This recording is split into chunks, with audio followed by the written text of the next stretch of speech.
Do you want to learn how to install structural beams? Keep watching!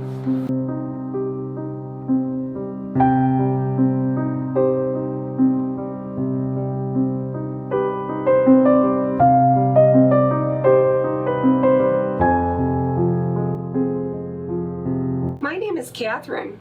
Welcome to our timber home. Well, today is the day. The beams have finally arrived. And since we have not moved in yet, we can store the beams in the living room and dining room on the homemade sawhorses that we have placed on their sides. As you can see, we even had to store one outside and cover it with a tarp. The landscaping is pretty sparse for now, but not for long. I have a funny story for you. In order to add the structural beams in the dining room and bathroom, we had to get our insulation sucked out, then we bolted the ceilings, and then later get the insulation blown back in again. Pretty crazy.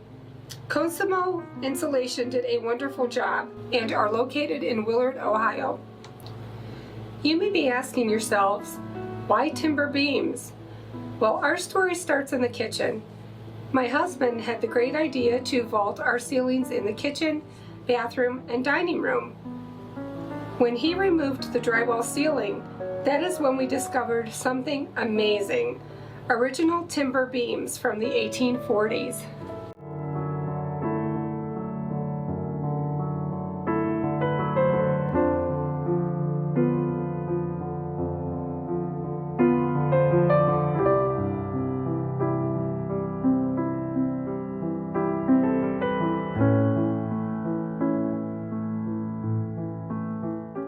Now that you've seen our lovely timber beams, let's move on to the dining room and discuss the structural beam installation.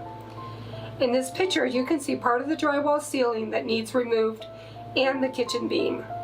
My husband used a cherry picker and a drywall lift to accomplish this extraordinary feat. And of course, sawdust was everywhere. As you can see, during renovations, we had to go into the dining room a few inches to make room for our one-piece fiberglass shower.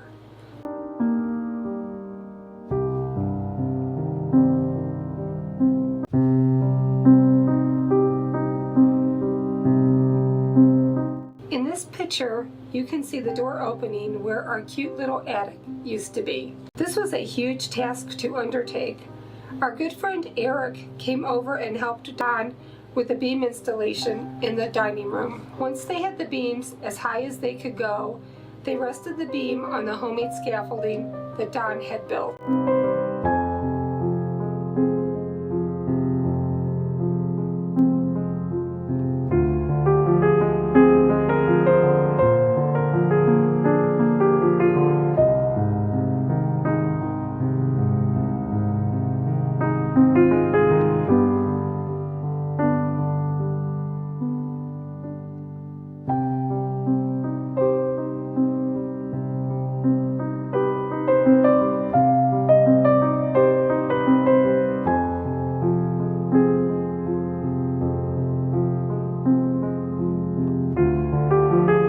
I stained all the beams.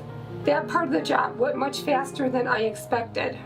As for the beam installation, we used structural screws and Don cut dowel rods into small pieces and added a little yellow glue and inserted them into the hole where the structural screws had been recessed.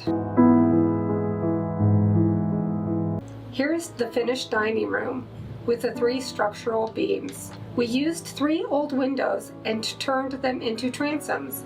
Don installed them so that they could actually tilt in.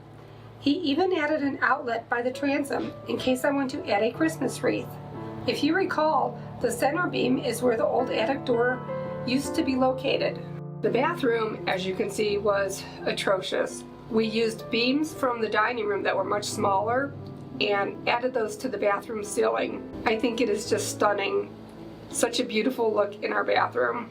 Now, onto the living room. The structural beams were necessary in the living room and master bedroom because the floors above had a lot of bounce to them.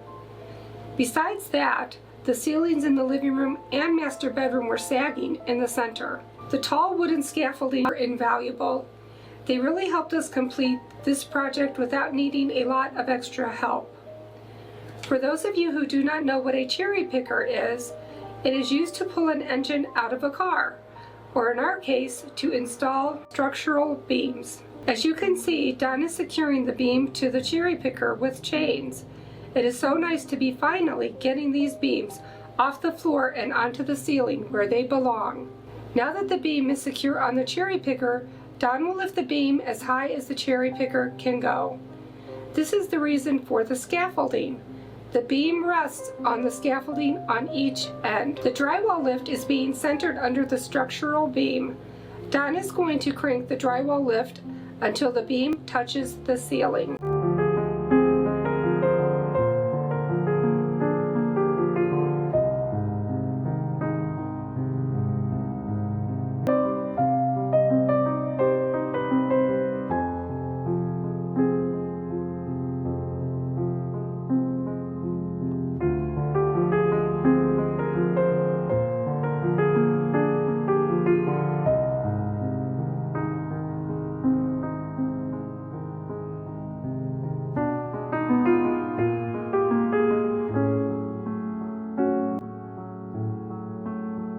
Here he is jacking up the beam on top of the wooden scaffolding using an automotive jack.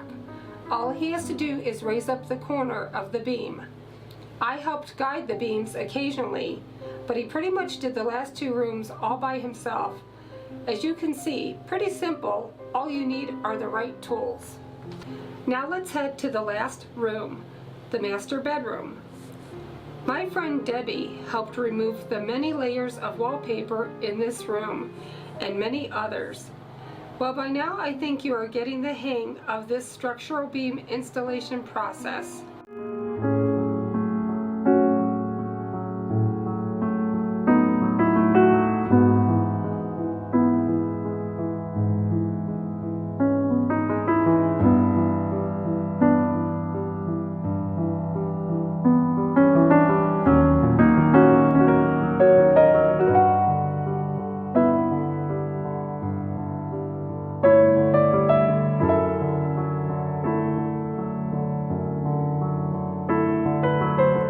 As for the way everything turned out, I couldn't be happier.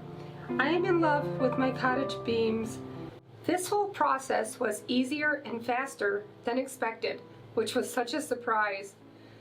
For more details on how to install structural beams, head over to my blog, ourtimberhome.com. The materials we used for this project will be linked below. Give this video a thumbs up, and if you enjoyed it, please consider subscribing, and welcome to Our Timber Home.